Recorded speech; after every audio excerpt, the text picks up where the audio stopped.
Hey guys, right now over on ESPN.com, our NBA insiders give 6 Russell Westbrook deals that work for both sides. One of those being with the Miami Heat, a team that Russ reportedly has some interest in. That, of course, is predicated on being traded. Let's say that Russ does end up in South Beach. What would that look like for Miami's offense? Well, Westbrook loves to push the tempo, finishing the second most transition field goals last season, behind only Buddy Hield. And that would certainly be a really big change of pace for the Heat, as they've ranked in the bottom half in transition shots in every single season since LeBron James left 5 years ago. Another area of change for Miami would be more one-on-one basketball. The Heat ranked in the bottom 10 in total ISOs last season. They also struggled on those plays, ranking second worst in isolation efficiency, ahead of only the Knicks. And Russ would definitely bring more ISO basketball to Miami. I think we know that. He recorded the 4th most isolations this past season, but I do want you to keep in mind that Westbrook ranked outside the top 50 in isolation efficiency in 2018 and 19. With that, it's leg day. Tim Legler joining us now on SportsCenter. So, okay, let's play the what-if game. Where do you think, should Westbrook get traded, would be 2 good fits for him? I think a couple of teams jump out. Detroit, to me, would be slightly ahead of the Miami Heat. When I look at the Detroit Pistons, I look at a team that's, number one, already got a couple of guys there, Blake Griffin and Andre Drummond, so you're close. You've got veteran players who have star potential. And I think the fit with Blake Griffin and Russell Westbrook, the way they like to get up and down the floor, I think those guys actually would complement each other pretty well. They obviously need somebody to be an additional draw in that new building. Russell Westbrook would fit in well there. And I think the Miami Heat going down with Jimmy Butler, again, a guy that plays an ISO-type style like Jimmy Butler is not really going to affect Russell Westbrook that dramatically. He's not a catch-and-shoot player anyway. So I think you just have now a lot of star power, individual talent. And I think the way that they're coached, the front office organization, the structure, and the stability is something that Russell Westbrook could thrive in. So I think either one of those 2 places, but I would probably pick Detroit if I picked one. Okay, do either one of those 2 places become an instant contender if he joins the squad? More relevant, more competitive, but when I think contender, I think can they win the East? Right. And I would say no. I don't think they're on that level with teams like Milwaukee, probably even Philadelphia, and maybe even Boston. Okay, you do have something to say about the Western Conference. We're going to get into that. How now does he view the Clippers now that Kawhi Leonard has decided to join that landscape? That is coming up in just a little bit. But as far as the title odds per Caesars Sportsbook, well, the balance of power, obviously. In the West at this point, 5 of the 7 title favorites are out West, including the Clippers and Lakers as co-favorites. Tony, Mike, which LA team is better? All right, Wilbon, which is the better LA team right now, the Clippers or the Lakers? Tony, this is no slam dunk. Pardon the pun. I mean, this is tough. These 2 teams are loaded with both stars and really good ensemble players.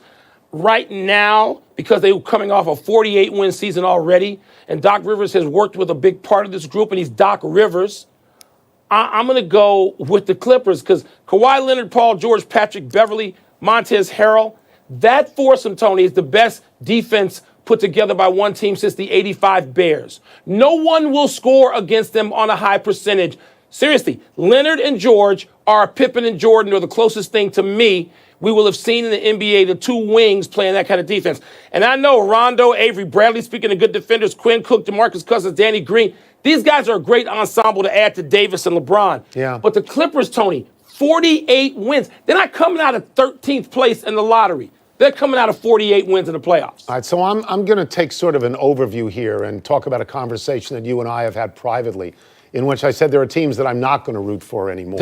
Now, I'm not saying that about the Lakers and the Clippers. I think it's very important to the NBA that the Los Angeles teams are good. I really do. I think it's important that the Knicks are better than they are, but they're not better than they are. But I will say this, that what has happened essentially overnight, this volcanic explosion of people moving, people under contract even, getting themselves out of contracts like Paul George and ending up, 2,500 miles away, has made me look at Utah and Denver differently. Yeah. Made me think that it might be fun to root for Utah and Denver and never to root for the Nets. And as much as I like the people in both Los Angeles teams and love Doc as you do, the acquisitiveness of both these teams is difficult for me now. It might be much different next year. But Tony, doesn't mean if I'm picking number of wins in the regular season and I'm going to pick either of the LA teams in the West, I might go Utah, Denver for regular season wins in the West.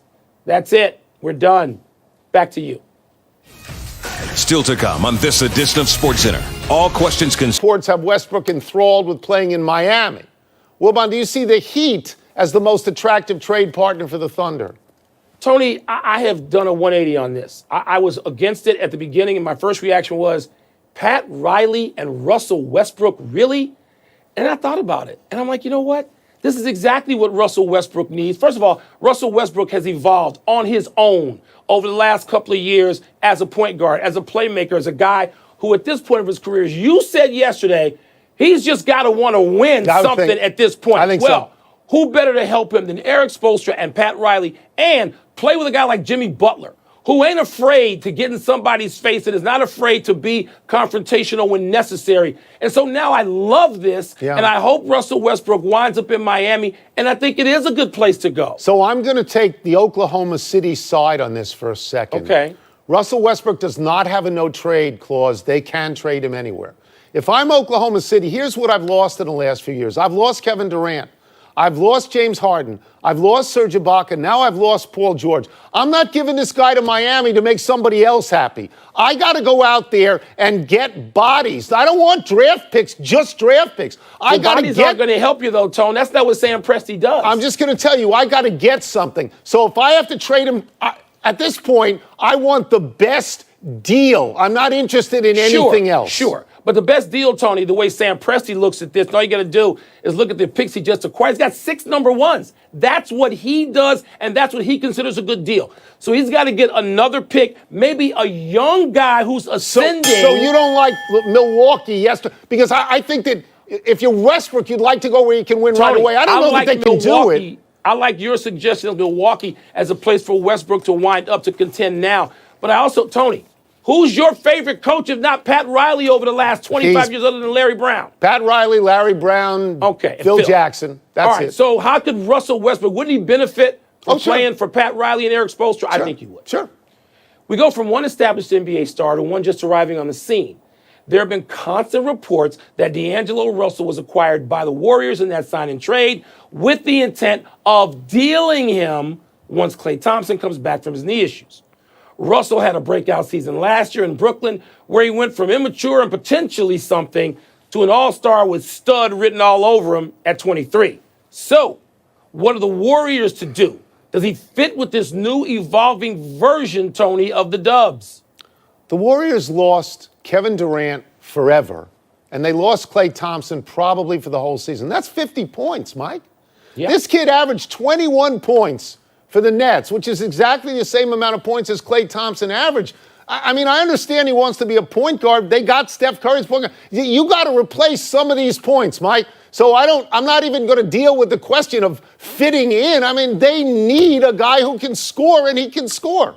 Well, Tone, first of all, you let the analytics people run wild. I don't mean you. But they'll tell you how he, ran more screen and roll last year by himself than the Warriors did as a team, because the Warriors are one of the few teams that doesn't just, lie down and wake up in the morning and say, we have to have screen roll. Right. They can score in various ways. But here's the deal, Tony, and I've been told this. I've been told this by someone close to D'Angelo Russell, and I've been told by somebody with the Golden State Warriors that he ain't going nowhere. And they have no intent of dealing him the moment Klay Thompson gets back. And I think that's based on the fact that, like you pointed out, this kid can score now. That's right. He seems to have his head on straight. He seems to be happy to join a team. You put him out there with Steph Curry and Draymond Green, and then when Klay comes back, you got something. So let me just go through some statistics here. In the last 3 years, the Warriors won 67 games, 58 games, and 57 games. The teams that D'Angelo Russell was on won 26, 28, and 42. So if you want him to play off the ball on a team that wins, I think he's going to be happy to do that. Yes. Right? Wait. And he's great excited we to go haven't talked there. about in 2 days. Willie Cauley-Stein, the young 7-footer going to Golden State. He fits better than Boogie. He fits better than a lot of people Golden State have had at that position, probably including Bogut. That's another great acquisition by the Warriors he can play with. We move on. Here is how Tiger Woods is getting ready for next week's British Open. Let us watch and listen. Hey Nike, it's Tiger. Wake up! It is now 1 a.m. here on the East Coast. Why am I doing this right now? Because it is now 6 a.m. at Royal Portrush. I'll be playing the Open Championship there. And in order to be prepared for the time chase, I'm getting up. If you want to succeed, if you want to get better, if you want to win, you want to accomplish your goals, well,